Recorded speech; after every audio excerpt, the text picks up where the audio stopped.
ഇത് കഴിഞ്ഞ ദിവസം ഇൻസ്റ്റയിൽ വന്നൊരു മെസ്സേജാണ്. ചുരിദാർ സ്ലിറ്റിൻ്റെ സൈഡിൽ ഇതേപോലെ ബീഡുള്ള ലേസ് വെച്ച് പിടിപ്പിക്കാൻ പറ്റുമെന്ന് ചോദിച്ചിട്ട്. ചുരിദാറിൻ്റെ സൈഡിലെ സ്ലീവ് അലവൻസ് ഞാനിവിടെ 1.5 ഇഞ്ചാണ് കൊടുക്കുന്നത്.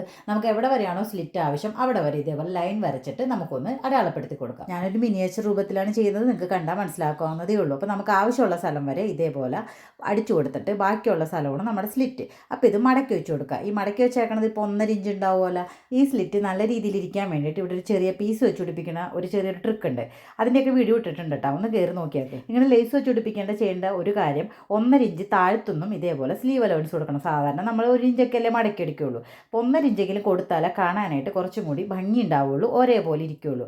ഞാൻ ആ ഭാഗം മടക്കിയത് ഇതേപോലെ ഒരു ലൈൻ വെച്ച് വരച്ചു കൊടുത്തിട്ടുണ്ട് കേട്ടോ. ലേസ് വെക്കുന്നതിന് മുന്നേ തന്നെ ഇതേപോലെ ലൈൻ വരച്ചു കൊടുക്കണം കേട്ടോ, എന്നാലേ കുറച്ചും കൂടി എളുപ്പമാവുള്ളൂ. ലേസിന് അകവും പുറവുണ്ടെന്നുണ്ടെങ്കിൽ നല്ല വശങ്ങൾ തമ്മിൽ മുഖത്തോട് മുഖം ചേരുന്ന രൂപത്തിലാണ് ലേസ് ഇതേപോലെ വെച്ച് കൊടുക്കേണ്ടത്. ഇതേപോലെ ലേസ് ചേർത്ത് വെച്ച് കൊടുക്കുക. നമ്മൾ ആ ലൈൻ വരച്ചിട്ടുണ്ടല്ലോ, ആ ലൈനോട് ചേർത്ത് വെച്ച് കൊടുക്കുക. താഴ്ഭാഗത്തെ കോർണർ വരുമ്പോൾ ഇതേപോലെ ഒരു മടക്ക് വരും. അത് ബീഡ്സിൻ്റെ ആയതുകൊണ്ടാണ് നമുക്ക് മടക്കി അടിക്കാൻ പറ്റാത്തത്. സാധാരണ ഒരു ലേസ് ആണെങ്കിൽ നമുക്ക് അവിടെ ഒരു ചെറിയൊരു മടക്ക് വെച്ച് കൊടുക്കണം.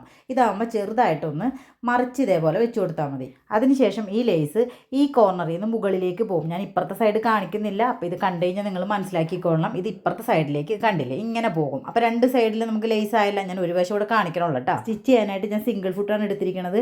എൻ്റെ സിംഗിൾ ഫുട്ട് ഇപ്പുറത്തെ സൈഡ് ഇങ്ങനെ ആയതുകൊണ്ടാണ് ഞാൻ ഈ വശം തുടങ്ങി അടിക്കണത്. അല്ലെങ്കിൽ നമുക്ക് ആ സ്ലിറ്റിൻ്റെ എഡ്ജിൽ നിന്ന് തുടങ്ങി ഇങ്ങനെ അടിച്ചു തുടങ്ങാം കേട്ടോ. ഇതാവുമ്പോൾ ഇങ്ങനെ താഴേന്നാണ് ഞാനിപ്പോൾ അടിച്ചു തുടങ്ങിയേക്കണത്. ഇനി ആ കോർണർ വരുമ്പോൾ ഇതേപോലെ പ്രഷർ പൊക്കിയതിന് ശേഷം ഈ സൈഡിൽ കൂടി ഇതേപോലെ അടിച്ചു കൊടുക്കാം. മുത്തൊക്കെ ഉള്ളതാണ്, സൂക്ഷിച്ചടിക്കണം കേട്ടോ, സൂചിയിൽ കൊള്ളരുത്. ഒരു വശം ഫിനിഷ് ചെയ്തിട്ടുണ്ട്. ഇനി അടുത്ത ലേസ് ഇതേപോലെ തന്നെ നമ്മൾ വരച്ചു കൊടുത്തിട്ടുണ്ടായിരുന്നല്ലോ, അവിടെ ഇതേപോലെ ഒരു മുട്ട് സൂചിയൊക്കെ കുത്തി കൊടുത്തിട്ട് വേണം കേട്ടോ ചെയ്യാൻ വേണ്ടിയിട്ട്.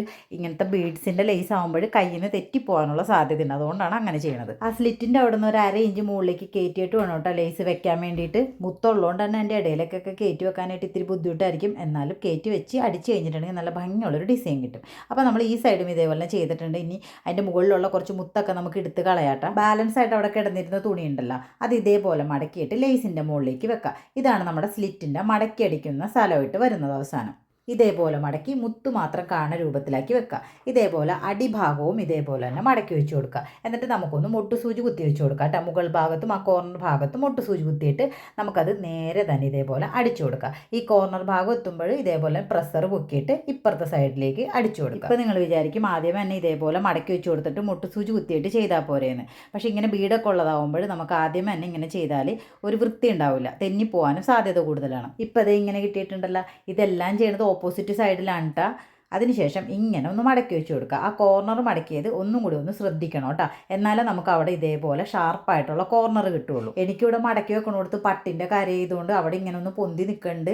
ചുരിദാറാകുമ്പോൾ അങ്ങനെ ഒന്നും ഉണ്ടാവില്ല കേട്ടോ. ഇനി നമ്മൾ സ്റ്റിച്ച് ചെയ്യണത് മെയിൻ സൈഡിലാണ്. ഈ കോർണർ ഭാഗം മടക്കണത് നല്ല രീതിയിലൊന്ന് ശ്രദ്ധിക്കണം കേട്ടോ, എന്നാലേ നമുക്ക് നല്ല ഷാർപ്പായിട്ടുള്ള കോർണർ കിട്ടുള്ളൂ. ഞാൻ നല്ല ചുവന്ന നൂലിട്ടാണ്ട് അടിക്കണത് നിങ്ങൾക്ക് മനസ്സിലാവാൻ വേണ്ടിയിട്ട്.